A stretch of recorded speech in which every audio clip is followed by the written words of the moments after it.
ಬಂದಾಗ ಇದೆಷ್ಟಾಗತ್ತಪ್ಪ ಅಂತಂದ್ರೆ 6950 ಆಗುತ್ತದೆ. ನೆಕ್ಸ್ಟ್ ನೋಡ್ರಿ 6742 10ರ ಸ್ಥಾನದ ಸಮೀಪಕ್ಕೆ ಅಂದಾಜಿಸಿದಾಗ 6740 ಆಕತಿ.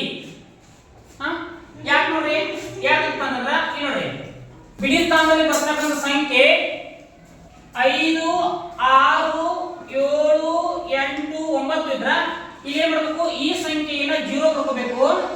ನಂತರ ಮುಂದೆ 10ರ ಸ್ಥಾನದಲ್ಲಿ ಇರ್ತಕ್ಕಂಥ ಸಂಖ್ಯೆ ಐತಲ್ಲ, 10ರ ಸ್ಥಾನದ ಸಂಖ್ಯೆ ಇದಕ್ಕೆ ಒಂದನ್ನು ಸೇರಿಸಬೇಕು. 3 ಅಂತ ನಂತರ 4 9 9430 ಆಗ್ತದ. ಆಗ್ತದ. ಇಲ್ಲಿ ನೋಡ್ರಿ 3460 ಅಂದ್ರೆ 10ರ ಸ್ಥಾನದ ಸಮೀಪಕ್ಕೆ ಅಂದಾಜಿಸಿ ಬಂದಾಗ ಇಲ್ಲಿ ಬಿಡಿ ಸ್ಥಾನದಲ್ಲಿ ಇರ್ತಕ್ಕಂಥ ಸಂಖ್ಯೆ ನೋಡ್ರಿ, ಇಲ್ಲಿ ಏನೈತಿ ನಿಯಮ 1 2 3 4 ಬಂದ್ರ ಬಿಡಿ ಸ್ಥಾನದಲ್ಲಿ 1 2 3 4 ಬಂದ್ರ ಬಿಡಿ ಸ್ಥಾನದಲ್ಲಿ ಇರ್ತಕ್ಕಂಥ ಸಂಖ್ಯೆನ 0 ಬರೀರಿ.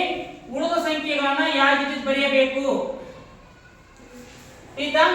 ಈ ರೀತಿಯಾಗಿ ಅಂದಾಜು ಬೆಲೆಗಳನ್ನ ನೀವು ಕಂಡುಹಿಡಿಯಬೇಕಾಗ್ತದ. ಆಯ್ತಾ?